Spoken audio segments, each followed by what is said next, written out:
Media plays a very important role in American politics. In fact, it plays multiple roles. And in this lecture, we will consider many of these roles in turn.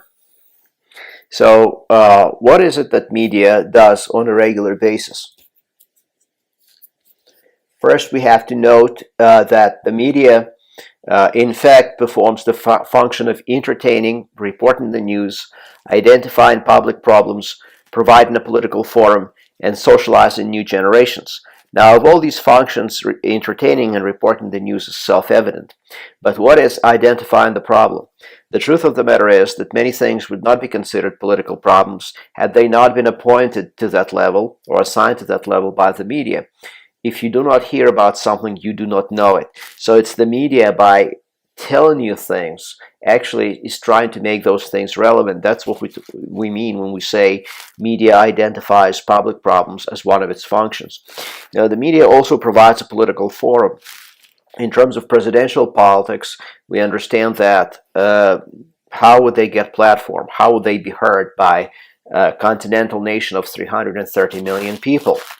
Without mass media, they would not be heard. They could also be heard. They could only be heard locally, or they would have to travel all around the country all the time and speak in front of a relatively small audience.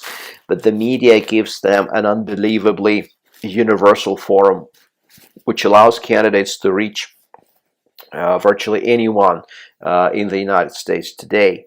And finally, the media socializes new generations. So this means that over a period of time, as people grow up, and in fact, even when they're mature adults, the media plays a role in shaping their political opinions. What are the types of media in the 21st century? The print is still with us. Even though the number of published newspapers has declined significantly over the last 20 years or so, the print is very much with us.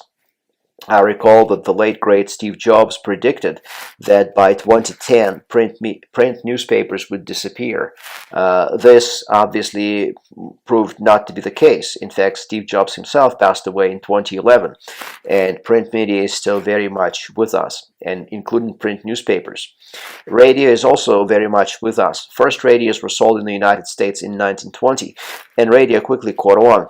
Radio dramas in particular were a big draw, as people would gather around their sets in a family atmosphere and listen to those radio dramas. Political talk radio became important in the 1930s. But then political talk radio kind of went into a period of decline as television rose as the dominant medium. But then in the late 1980s, political radio was reborn, with Rush Limbaugh in 1988-89 becoming the first major conservative talk show host.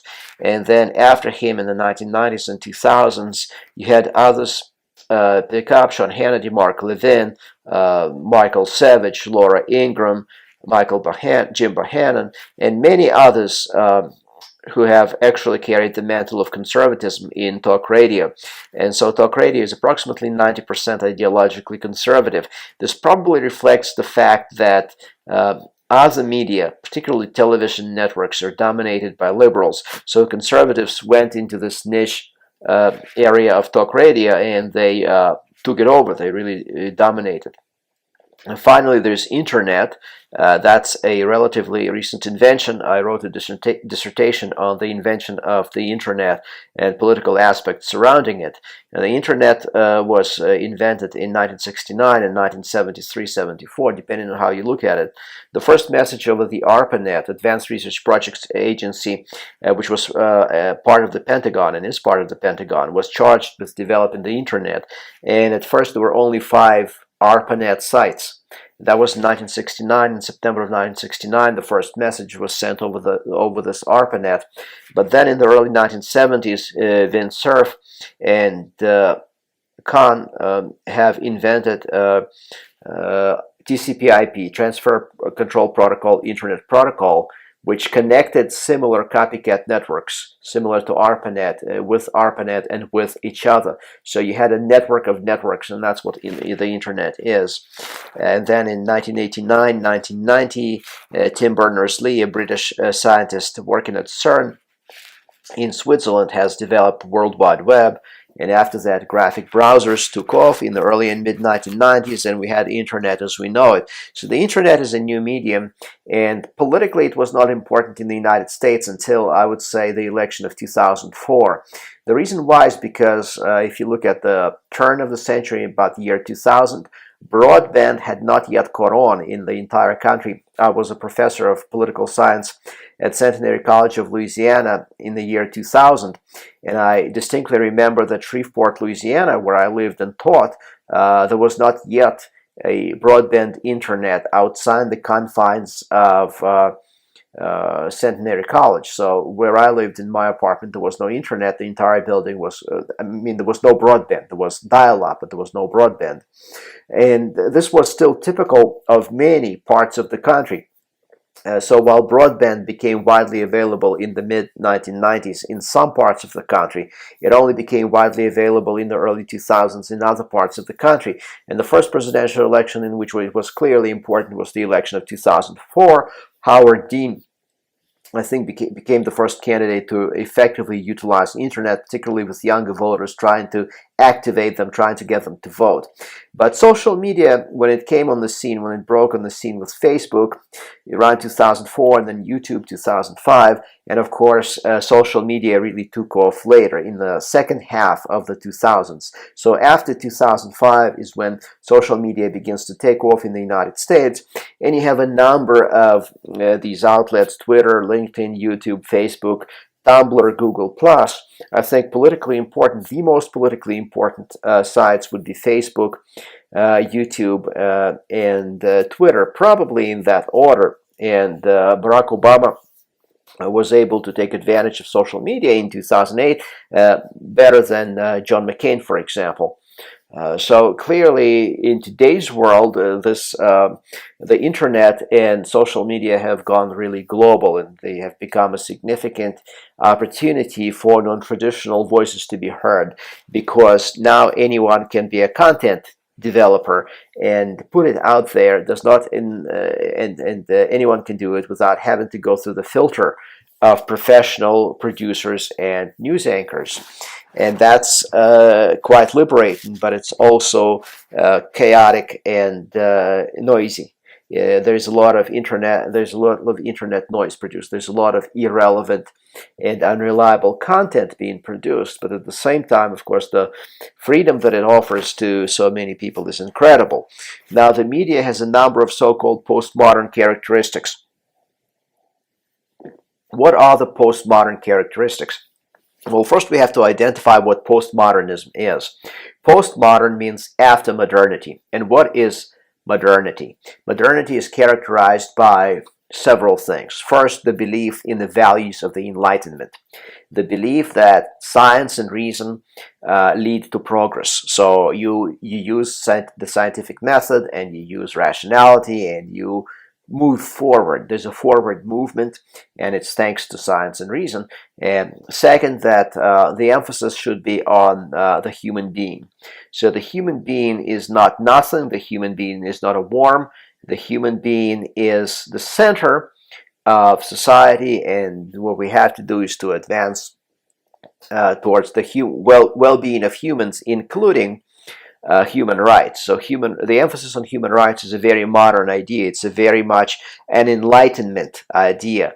Postmodernism de-emphasizes the emphasis on the human being, and also the values of rationality and science, and questions the possibility of progress itself. Postmodernism very much has been influenced by the events of the 20th century, such as the two world wars, the recurring genocides that have occurred since the beginning into the end of the 20th century, and philosophies of 19th and 20th century, particularly Friedrich Nietzsche in Germany, and Sigmund Freud in Austria, and a number of others like Michel Foucault in France, Jacques Derrida in France, Claude Levi-Strauss, Henri Bergson, and others, all of whom to one extent or another have brought into question the idea that rationality is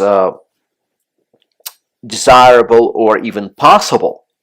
So the emphasis on irrational impulses, the emphasis on subconscious motives, the emphasis on the disordered, discordant state of human history. All of those characterized postmodern movement. Now, how does the media, particularly in the United States, reflect that? Some believe that we are highly rational and that it kind of makes no sense to talk about lack of rationality. However, sociologists and philosophers in the United States have emphasized the non-rational, the postmodern nature of the media. First of all, media tries to communicate a lot in sound bites. A sound bite is a succinct, terse statement that tries to convey some important point without actually doing it. All it's doing in reality is relying on a brief statement to pretend that there is some kind of deep content behind it when there is not. So media communicates a great deal in sound bites, relies a great deal on sound bites. The second is narrowcasting. Narrowcasting has been enabled by the proliferation of all the various technologies I had described minutes ago. So if you have hundreds of cable channels, among which you can find many different cable networks, each emphasizing its own ideological perspective, you no longer have to broadcast to everyone. As you see, in the olden days, the United States had basically 4 news networks: ABC, NBC, CBS, and then a little bit later Fox. So you had an alphabet soup of networks. These alphabet networks basically showed the same news at approximately the same time, 6 or 6:30 p.m. The families watched the news in their living room around the TV, perhaps while eating dinner, and everyone was watching the same stuff, and so everyone was influenced in pretty much the same way. Now, that has been undermined by technology, because today, with the proliferation of many different networks, Fox News is more conservatively oriented, MSNBC is very liberally oriented, CNN tries to be somewhere in between. So you no longer turn to the news in order to hear it. You turn to the news to hear your views confirmed. And that's what narrowcasting is about. Trying to broadcast to a very narrow segment of the population. So there are some people, certainly in this great land of ours, who never have their television off. They leave for work, they leave their television on, so that when they come back, they can listen to their favorite news program right away, and it doesn't feel like the house is dead silent. And when you're listening, let's say, to MSNBC or Fox News, depending on your ideological orientation, that's like chicken soup for the soul, more so than it is information. Return of yellow journalism. Yellow journalism is a term that goes back that goes back to the turn of the century, when Joseph Pulitzer and William Randolph Hearst competed for the market share for their newspapers. So both of them were trying to outdo each other in order to generate the greatest readership. They also generated the most sensational headlines, and that's what yellow journalism is all about. Nobody knows why it's called yellow journalism. Some say because originally these newspapers were published in yellow paper. Others say because of the character Kid Yellow, which was kind of a forerunner of today's Charlie Brown. And so that's where the term comes from. Whatever the case, whatever the origin, the meaning is the same. Exaggeration and sensationalistic journalism is what sells. What else? There is now some say, collusion, or the coming together of information and entertainment, and in fact, pretty much all information has merged with entertainment. And if you want to inform, you have to be entertaining, or else you will be tuned out. So this is how they came up with this idea of infotainment. Think of things like The Daily Show with Jon Stewart in the past, with Trevor Noah today. What does it rely on to get and hold its audience of young viewers? It relies on comedy. Think of even tonight, the Tonight Show with Stephen Colbert. After he took it over from David Letterman, Stephen Colbert had Colbert Report on Comedy Central, and now he's doing the Tonight Show, and it's very political, right? So entertainment is being used to push political views. Never accept this premise that it's all entertainment. No, it's not all entertainment, just as it is not all politics. It really is a combination of entertainment and politics. You also have this thesis that medium is the message, the thesis that was first articulated by the Canadian social theorist Marshall McLuhan in the 1960s, and he wrote a book by the same name. Basically, he was saying that certain type of media lend themselves to certain types of messages. For example, if I want to explain to you how I personally feel about you, and we are meeting in person, through my facial expressions, through my body language, I might be able to tell you how I feel about you. But if I try to explain calculus to you, I cannot rely on body language or facial expressions, because that's not the right medium for the message I'm trying to convey. I would have to use a different message. I would have to use mathematical symbols and formulas. And similarly with other types of communication, each type of communication conveys only a specific range of messages.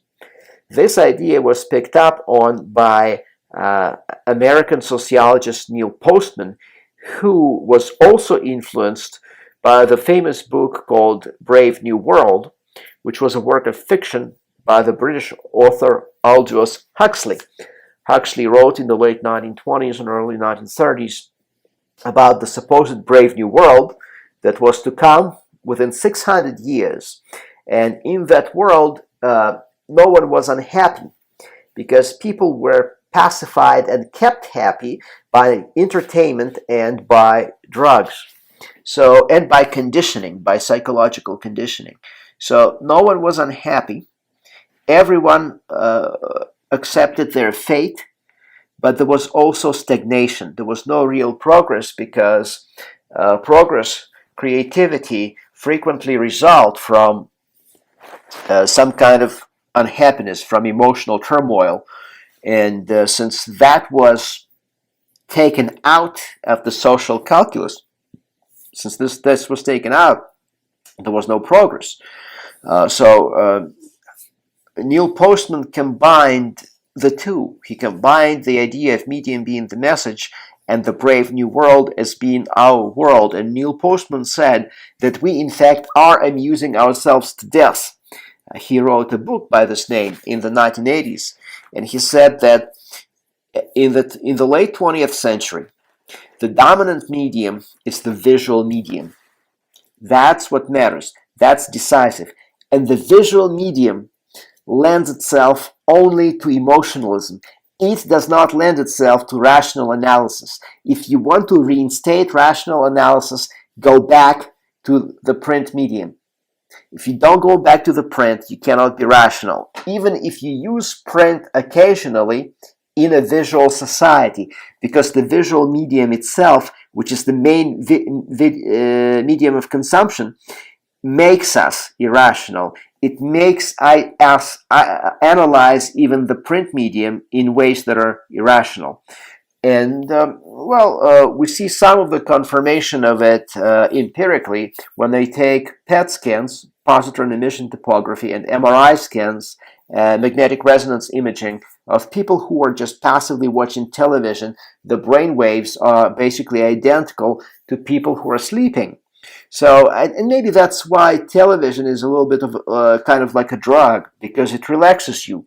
You can come back from work, you can eat your comfort food, gain weight, and just absorb. That's what you do. It's a passive medium. It's not interactive. You're watching, you're absorbing, but you're also not really becoming more rational, nor are you applying rational analysis to what you are seeing, because images are by moving images are by nature emotional. And of course, Postman does not deny that some visual images play on emotions far more than others.